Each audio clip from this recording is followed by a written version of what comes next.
Cedar Point has, in my opinion, the best roller coaster collection of any park I have ever been to, and since Cedar Point has opened for the 2020 season, I have decided that I will rank all 17 of the coasters at Cedar Point, as I had the fortunate opportunity to visit this park in June of 2019. As you may know, I actually already did a ranking of Cedar Point's coasters last year. However, some of my opinions have changed after thinking about these coasters, and so I wanted to make a more updated countdown video. With all that said, let's begin. Coming in at number 17 is Wilderness Run, which is the only coaster at Cedar Point that I was unable to ride, and this is an Intamin kiddie coaster that was actually the first coaster to ever be built by Intamin, which is pretty awesome, but since I have not ridden this coaster, I could not put Wilderness Run above number 17 on my list. At number 16, I have Cedar Creek Mine Ride, which is an Aero Mine Train coaster. This coaster is the only one at Cedar Point that I think is absolutely terrible. Cedar Creek Mine Ride is one of my absolute least favorite coasters I have ever ridden, as the ride is very rough and not comfortable at all. Combine that with an extremely boring layout that consists of a bunch of turns and straight sections, and you get a ride that is a one and done for me. If you are going to Cedar Point for the first time, ride Cedar Creek Mine Ride for the credit and move on. At my number 15 spot, I have the Vekoma Jr. Wooden Coaster Woodstock Express, which is a very tame coaster geared toward younger kids, and it is a perfectly solid coaster for them, as Woodstock Express is smooth and enjoyable, but the ride's layout does not offer a whole lot for a coaster enthusiast like me, which is why Woodstock Express ranks so low on my list. One of Cedar Point's most iconic coasters comes in at number 14, which is Corkscrew, and while this aero looper is pretty rough and uncomfortable in some spots, I thought it was really not that bad, as that first airtime hill provided some pretty great airtime, even if it hurt a lot when landing back in my seat, and the final two iconic corkscrews were fun and did not bang my head around that much, which was great. Unfortunately, the vertical loop and some of the transitions were really painful, which left me with mixed thoughts on the ride, but still, the highlight moments were good enough to where I would be totally fine with getting a re-ride on this iconic attraction. For number 13, I have Wicked Twister, the Intamin Impulse Coaster, and this ride is just alright in my opinion. Wicked Twister, it has some intense and fun launches, and going forwards and backwards through the twisted spikes is also pretty cool, but the ride, it just feels a little bit too repetitive, and the ride is also not really anything too special. Perhaps a front row ride will make me enjoy Wicked Twister more, but until I get that experience, Wicked Twister will stay at my number 13 spot. Diving into my number 12 spot is Valravn, the B&M dive coaster, and while I think this ride has some fun moments, I would not consider myself a fan of this coaster. The first drop that is the main element of Valravn was my 7th favorite first drop at Cedar Point, and it was pretty fun, but if that first drop is the ride's main gimmick, and it does not even deliver one of the top 3 best drops in the park, in my opinion, that is pretty weak. Besides the first drop, the only other 3 elements that I enjoyed even a little bit are the Immelman, which has some nice hang time, the dive loop, which is pretty solid, and that final 0G roll that provides the best hang time on the ride and is my personal favorite inversion on Valravn. Even with those 4 elements being enjoyable, none of them blew me away, and I am not a fan of Valravn's pacing, the ride's lack of forces, and of course, the vest restraints, which hindered my ride experience. For those reasons, I've decided to place Valravn outside of my top 10. Coming in at number 11, I have Iron Dragon, one of the few aero suspended coasters left, and I found this ride to be really fun, and I love the location and setting of the ride, and I would say that it far exceeded my low expectations. The first half of the ride was great, and it had that great first drop, and I liked how Iron Dragon, it weaved around the trees, and then I found the second half to be pretty exciting and more intense, at least for a family-oriented coaster, and I thought Iron Dragon had some nice speed to it in this section, which was pretty cool. Also, going over the lake in the finale is awesome, and because of the great setting and fun ride experience, Iron Dragon is definitely a coaster I will always try to ride whenever I go to Cedar Point. Cracking the top 10 is the oldest coaster at Cedar Point, which is Blue Streak. This 56-year-old PTC wooden coaster is a bit bumpy in some spots, but for the most part, it has held up very well, and Blue Streak still runs great. Pretty much every hill on this ride provides some airtime, which makes Blue Streak a very fun ride, and definitely one I want to ride more, and in my opinion, no trip to Cedar Point is complete without a ride on this classic wooden coaster. For my number 9 spot, I have Rougarou, the B&M Floorless Coaster, and this ride came out of nowhere for me since I went in with really low expectations. On my one ride on Rougarou, I found that it had fantastic pacing and was really intense, and it did not give me any headbanging, which was a nice surprise. The first half is actually really impressive, as I thought that every element besides the elevated helix was really good and hit. The second half, while not nearly as good as the first half, is still fun, and I especially like that one whippy moment that goes to the right and the corkscrew, which was quite forceful. I will definitely make sure to get more rides on this coaster on my next visit to Cedar Point, as I believe that Rougarou is one of the most underappreciated coasters at the park.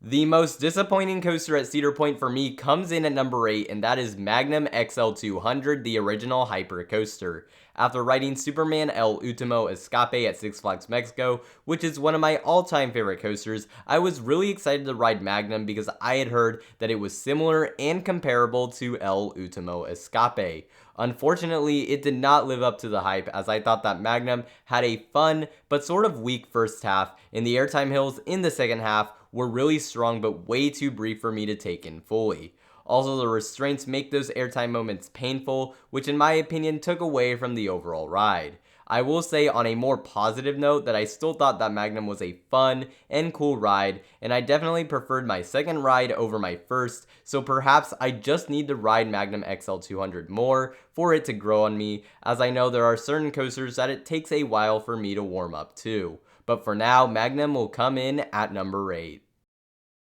Coming in at number 7 is Gatekeeper, the iconic B&M wing coaster that greets you at the front gate. Gatekeeper is definitely more of a graceful coaster compared to some of the other rides on this list, but I think that is a good thing as it makes Gatekeeper stand out from the other B&M coasters at Cedar Point. My 3 favorite elements are the wing over drop that is unlike anything else I have experienced, the 0G roll that went through the keyholes that gave some awesome head choppers, and the inline twist which also has a head chopper and provided some great hang time. This ride sadly does have some elements that I thought were duds, like the airtime hill and anything after the mid-course brake run, but I thought the ride was fun overall, and had the wait not been 30 minutes or more for fast lane during my visit, I definitely would have tried to get a back row ride, and that is definitely something I will try to do during my next visit.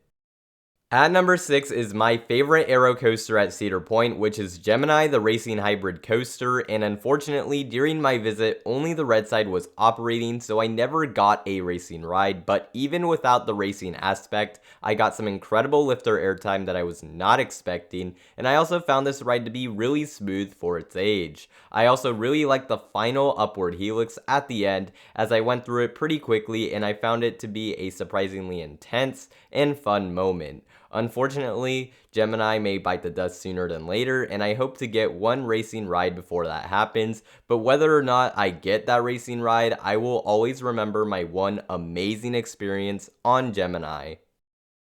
My favorite B&M invert takes the number 5 spot, and that is Raptor, which is one really intense ride. My favorite elements on Raptor include the first drop that starts the ride off well, the whippy 0G roll, which is my favorite inversion on the ride, the dip to the right following the mid-course brake run, which either did not trim or very slightly trimmed the train during my ride, and the final corkscrew and final helix that together create the best 1-2 punch of elements on Raptor, as I found both of them to be very forceful. Even though Raptor is the oldest B&M coaster at Cedar Point, it still is in my opinion the best B&M at Cedar Point.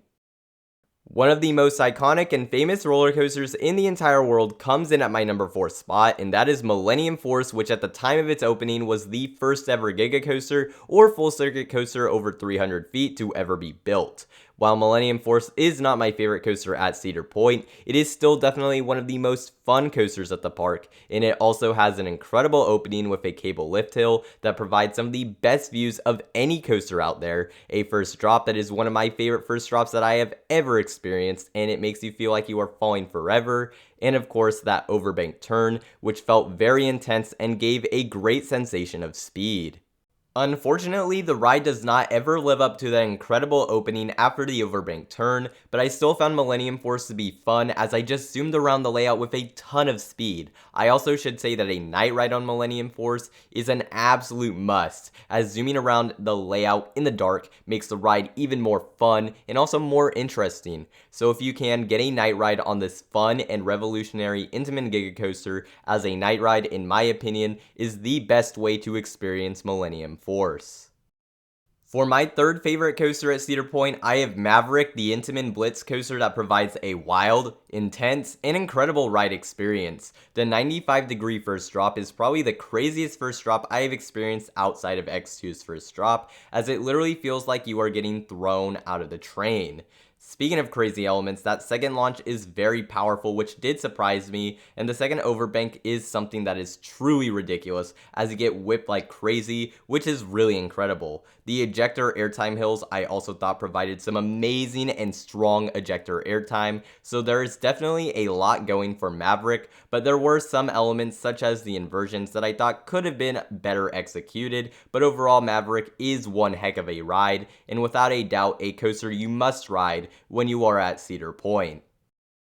At number 2 is a coaster that is the definition of intense, and that is Top Thrill Dragster, the Intamin Strata coaster that was the first full circuit coaster over 400 feet tall to ever be built. Dragster features my favorite launch ever with that 4-second 120 mph launch that is extremely intense and also long enough to where it does not feel too short. The top hat also provides some nice floater airtime and a cool view, and that spiraling drop also feels really wild even if you do not get that normal drop feeling going down it. While Dragster is only about 20 seconds long, making it one of the shortest coasters I have ever ridden, the crazy and unbelievable ride experience it delivers makes Top Thrill Dragster one of my favorite roller coasters I have ever experienced.